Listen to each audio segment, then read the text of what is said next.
Hello everyone, welcome to the Layman Way, where we are completing fundamentals of physical geography. And this lecture is a part of my 2 months geography course program to help you one step closer to your goal. And guys, this program is all free, so don't forget to smash that like button, subscribe, and also turn on the notifications. Alright, if you want to view our full course, you can always click on the I button in the top right corner and view our full playlist. And guys, if you are following this program, do not forget to leave a comment down below about your progress in the course, guys, so that we can motivate one another. And let's get started. तो चलिए आज आगे अपना lecture continue करते हैं। तो आज हम atmospheric circulation in weather systems पढ़ेंगे, जो बहुत ही इंपॉर्टेंट कंसेप्ट है। और एटमॉस्फेयर में वेदर सिस्टम्स कैसे बनते हैं, सर्कुलेशन कैसे होता है, वो सब कंसेप्ट देखेंगे। तो हम स्टार्ट सबसे पहले एकदम बेसिक से करते हैं। वो बेसिक ये है कि मैंने आपको बताया था कि भाई जब सनरेज़ आती हैं, है ना, और वो लैंड को हीटअप करती हैं, ठीक है, लैंड को हीटअप करती हैं, और फिर जब विंड वहाँ से विंड जब आती है तो वो उससे हीट लेती है, फिर वो ऊपर जाती है ना, ऐसे होता है। सेम चीज़ एटमॉस्फेयर का जो हीटिंग कूलिंग है वो ऐसे ही बनता है, ऐसे ही होता है ना। एटमॉस्फेयर कैसे हीट होता है कि भाई लैंड आती है, लैंड पे सनरेज पड़ती हैं, लैंड हीटअप होती है, फिर विंड इसके कांटेक्ट में आती है, वो हीट गेन करती है, हीट गेन करने के बाद ये ऊपर जाती है। करेक्ट, इतना समझ में आ रहा है, इतना अभी तक सही है। फिर ये जो हीटेड अप एयर होती है, ये एटमॉस्फेयर को अपना हीट ट्रांसफ़र करती है ना। ये अपना विंड ही क्योंकि एटमॉस्फेयर बनाती है, करेक्ट। तो इससे जो है वो हीट ट्रांसफ़र होती है। एटमॉस्फेयर में क्या है, एटमॉस्फेयर में हमारा एयर ही तो है, राइट। अब वो एयर अगर हीटअप होगी और कूल डाउन होगी तो उसी से हमारा एटमॉस्फेयर चेंज होगा, है ना। उसी से ही सब सब उसी से ही फोकस्ड है, राइट। तो देखो, एक बात ये है, एक एक पहला कंसेप्ट ये है जो याद रखने वाला है कि जब भी एयर जो है वो हीट होती है, कोई मैंने बताया था ना, कोई भी चीज़ जब हीट होती है तो वो एक्सपैंड करती है ना, एक्सपैंड करती है, ठीक है। तो एयर के साथ भी सेम चीज़ होगा। एयर जब हीटअप हो जाएगी तो वो एक्सपैंड करेगी, और जब वो कूल होगी तो कंप्रेस हो जाएगी, है ना। ये सब चीज़ों के साथ होता है, ठीक है, ये सारी चीज़ों के साथ होता है। तो एयर के साथ भी सेम चीज़ होता है। एयर जब हीटअप होती है तो वो एक्सपैंड करती है, और जब कूल होती है तो वो क्या हो जाती है, कंप्रेस होती है। अब किसी चीज़ को मैं कंप्रेस करूँगा तो क्या होगा, प्रेशर बढ़ेगा, है ना, प्रेशर बढ़ेगा। यही तो होता है, कंप्रेशन में क्या होता है, प्रेशर बढ़ता है। कोई भी, अगर मैं एयर को कंप्रेस करूँगा तो क्या होगा, प्रेशर बढ़ जाएगा, राइट। समझ में आ रहा है ना। मान लो बुक्स का स्टैक है, ठीक है, बुक्स का स्टैक है, अगर मैं उसको कंप्रेस करना स्टार्ट कर दूँ तो क्या होगा, यहाँ पे प्रेशर बढ़ जाएगा, ये वाले स्टैक पे प्रेशर बढ़ जाएगा, है ना। तो अगर अगर मैं ये मानूँ कि ये बुक जो है वो एयर का मास है, और मैं एयर को कंप्रेस कर रहा हूँ, तो क्या होगा, एयर का प्रेशर बढ़ जाएगा। कुल मिला के ये हाई प्रेशर हो गया, ठीक है। जो कंप्रेस्ड एयर होती है वो, उसका प्रेशर क्या होता है, उसका प्रेशर हाई होता है। और कंप्रेशन कब आएगा, जब एयर कूल होगी। तो क्या मैं ये बोल सकता हूँ कि जब भी मैं एयर को कूल करूँगा तब उसका प्रेशर हाई हो जाएगा, राइट। इसको दूसरे तरीके से समझते हैं।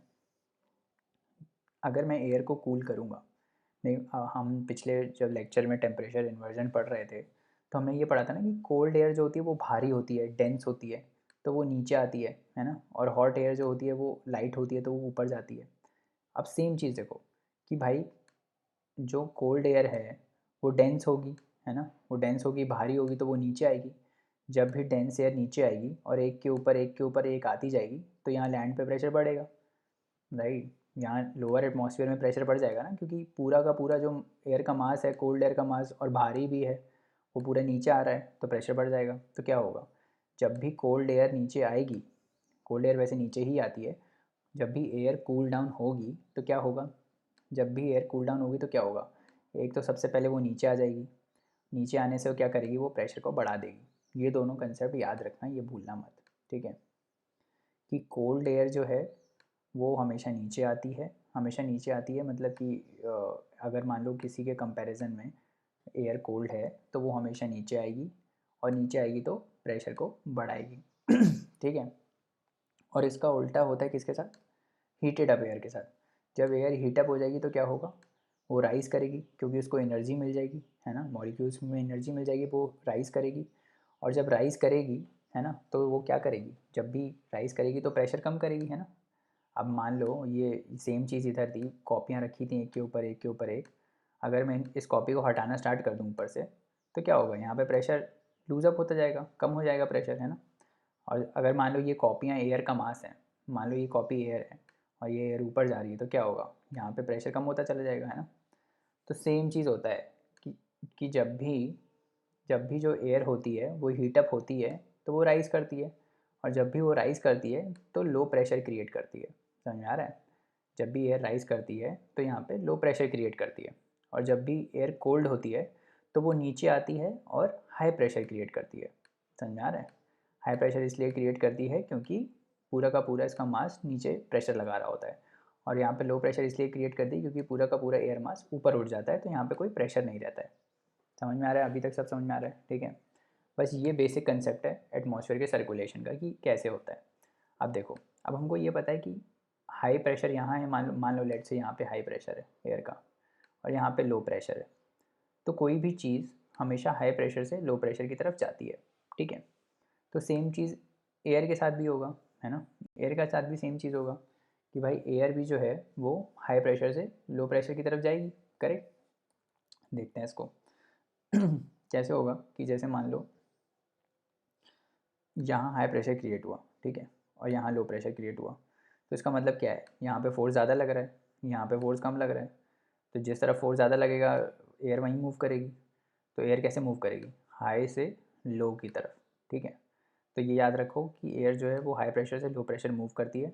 और ये प्रेशर कैसे क्रिएट होता है, ये हाई प्रेशर कैसे क्रिएट होगा, जब एयर कूल डाउन कर जाएगी, एयर कूल डाउन करेगी तो नीचे आएगी और नीचे आके वो हाई प्रेशर क्रिएट करेगी। और जब भी एयर हॉट होगी तो वो लो प्रेशर क्रिएट करेगी क्योंकि वो राइज अप करती है। समझ में आ रहा है, बस इतना ध्यान रखो, अभी आगे बढ़ते हैं। अब इसका रिजल्ट क्या होता है कि it causes the movement of air from the high pressure to low pressure. तो एयर मूव करती है, ठीक है, मोशन में आ जाती है air high pressure to low pressure, क्योंकि एयर जो है वो डिफरेंस आ जाता है प्रेशर में, तो वो मूव करती है फ्रॉम हाई टू लो, ठीक है। Hot air rises, cold air sinks, मैंने बता ही दिया। उसके बाद क्या है, the wind redistributes the heat and moisture across the planet thereby maintaining constant temperature for the planet as a whole, ठीक है। तो जो जो टेम्परेचर है वो पूरे अर्थ में रीडिस्ट्रीब्यूट इसी वजह से होता है क्योंकि अर्थ का मूवमेंट होता है।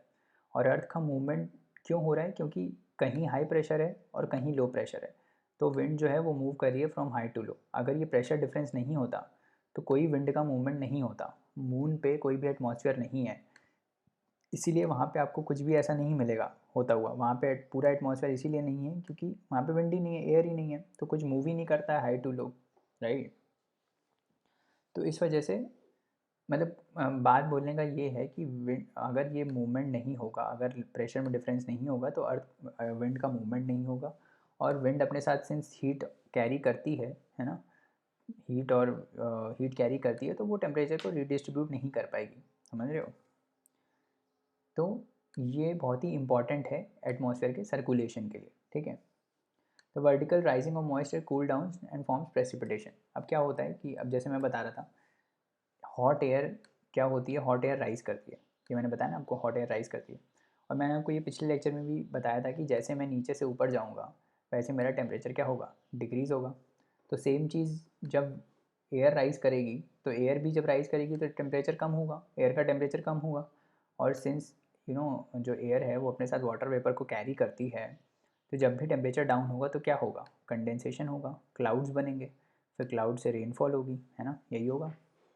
जैसे मैंने आपको बताया था ना कि भाई जो जब भी गर्मी में जब आप ठंडे पानी की बोतल को बाहर रखते हो तो उसमें बाहर वाटर ड्रॉपलेट्स आ जाती हैं। वो क्यों आती हैं, क्योंकि जो मॉइस्ट एयर होती है बाहर की, जो गर्म हवा होती है, जब वो यहाँ पे टकराती है तो वो कंडेंस होती है, कंडेंस होती है और वो अपना वाटर वेपर को लूज़ करती है। समझ में आ रहा है। तो सेम चीज़ ये एटमॉस्फेयर में भी होगी। आप ये मानो कि ये जो बॉटल है ठंडी बॉटल, ये अपर लेयर ऑफ एटमॉस्फेयर है और जो वार्म एयर आ रही है ये नीचे से ऊपर आ रही है। तो सेम चीज़ यहाँ पे भी होगी, जब ये कोल्ड लेयर से टकराएगी तो क्या करेगी, कंडेंस करेगी, करेक्ट। तो सेम चीज़ होती है। अब देखो ये समझ में आ गया, ऐसा होता है, ठीक है। अब क्या होता है कि जो ये एटमॉस्फेरिक प्रेशर होता है, ठीक है, ये होता क्या है, जो ये हम एटमॉस्फेरिक प्रेशर की बात कर रहे थे, ये एटीएम जो लिखा है ना, ये एटमॉस्फेरिक प्रेशर है।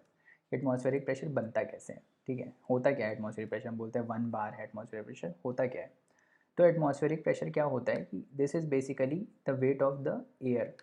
एयर का जो मास है ना ऊपर, जो वो ऊपर से फोर्स लगाता है किसी भी यूनिट एरिया में, उसको हम बोलते हैं एटमॉस्फेरिक प्रेशर। क्या मतलब है इसका, देखो पहले पढ़ लेते हैं ये क्या बोल रहे हैं। The weight of the column of air contained in the unit area from the mean sea level to the top of the atmosphere and expressed in millibars. इतना कठिन नहीं है, कोई समझ में नहीं आएगा। तो क्या होता है, आप ये समझो, ऐसे समझो, मान लो ये ये बुक का स्टैक है। यूपीएससी की जितनी भी बुक्स हैं वो सारी अपने आपने एक स्टैक बना के रख दी हैं। आई गेस इससे लंबा ही होगा, बट समझ लो कि इतना है, ठीक है। तो अब ये जो नीचे वाली बुक है, ठीक है, ये जो नीचे वाली बुक है, इस पर ये सारी ऊपर वाली बुक कुछ प्रेशर लगा रही होंगी, करेक्ट। तो अब आप ये मानो, ये एनर्जी मानो कि ये जो नीचे वाली बुक है ये हमारा बॉटम लेयर है एयर की, और ये जो जितनी भी ऊपर बुक्स पड़ी है ना आपकी, ये वाली, ये सारी अपर लेयर ऑफ एयर है, ठीक है, ऊपर वाली लेयर है। तो ये जितना इस लोअर लेयर पे प्रेशर लगा रही है ना, उसको हम बोलते हैं एटमॉस्फेरिक प्रेशर।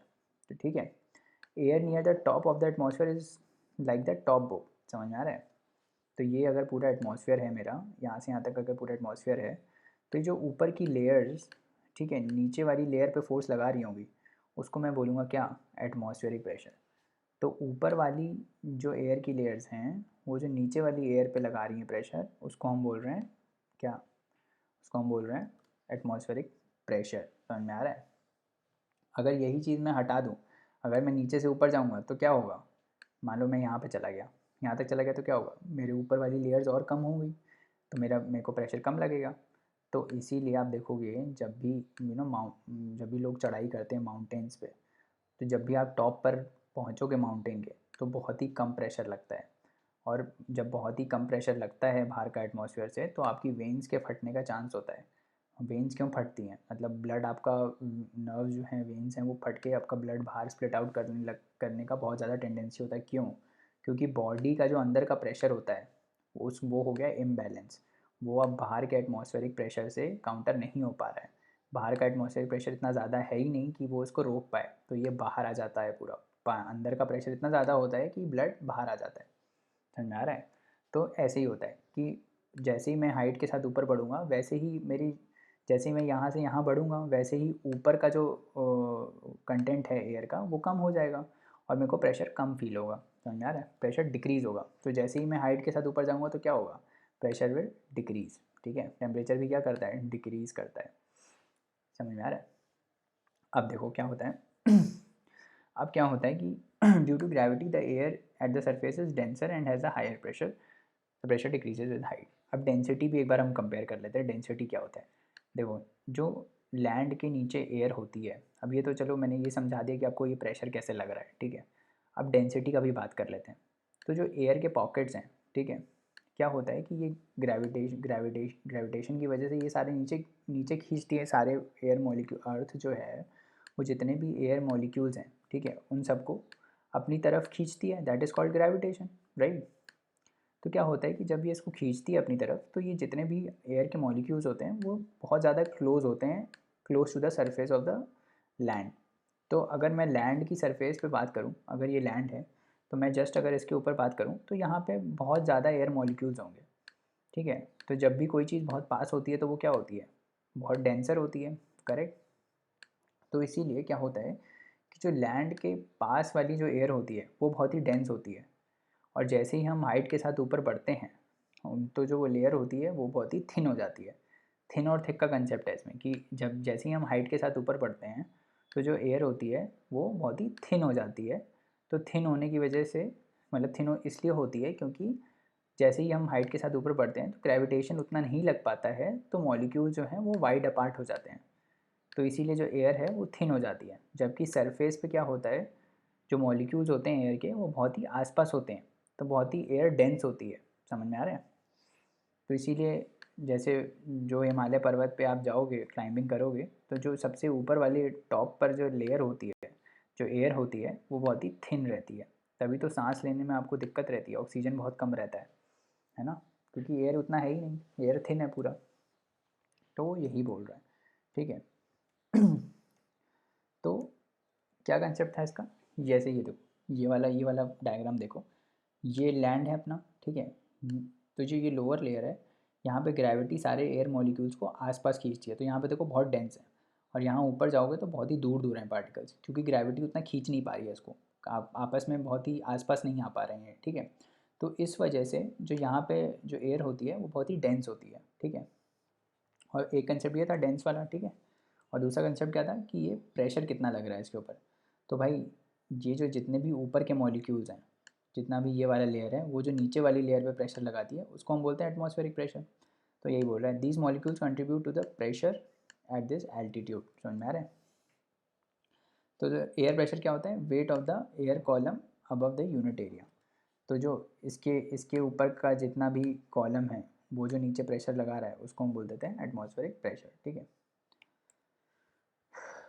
तो ये हमने देख लिया कि भाई प्रेशर ग्रेडियंट फोर्स की वजह से एयर जो है वो हाई टू लो मूव करती है। अच्छा, ये जो एयर जो है वो जो हाई टू लो मूव करती है ना, जो हाई प्रेशर से लो प्रेशर मूव करती है, उसको हम बोलते हैं प्रेशर ग्रेडियंट फोर्स। ग्रेडियंट मतलब चेंज होता है, ठीक है, ग्रेडियंट मतलब चेंज। अब हाई टू लो जाएगी तो प्रेशर में डिफरेंस है, तो इसी चेंज को हम क्या बोलते हैं, प्रेशर ग्रेडियंट फोर्स, ठीक है। तो ये जो हाई प्रेशर से जब लो प्रेशर जाती है एयर, तो जो चेंज इन प्रेशर होता है ना, जो फोर्स लगता है due to change in pressure, उसको हम बोलते हैं, उसको हम क्या बोलते हैं, प्रेशर ग्रेडियंट फोर्स, ठीक है। तो ये कंसेप्ट समझ में आ गया कि हॉट एयर जो है वो लो प्रेशर क्रिएट करती है, क्योंकि वो राइज करती है, तो यहाँ पे लो प्रेशर क्रिएट होगा। और जो कोल्ड एयर है वो सिंक करेगी, तो जितनी ज़्यादा ऊपर से लेयर नीचे आएगी एयर की, उतना ज़्यादा प्रेशर लगाएगी, तो वो एक हाई प्रेशर क्रिएट करती है, ठीक है। तो चलिए दोस्तों, आज के लिए इतना रहने देते हैं। नेक्स्ट लेक्चर में और कंसेप्ट्स को पढ़ेंगे। जाने से पहले लाइक शेयर सब्सक्राइब ज़रूर करें, अपने दोस्तों को रिकमेंड करें।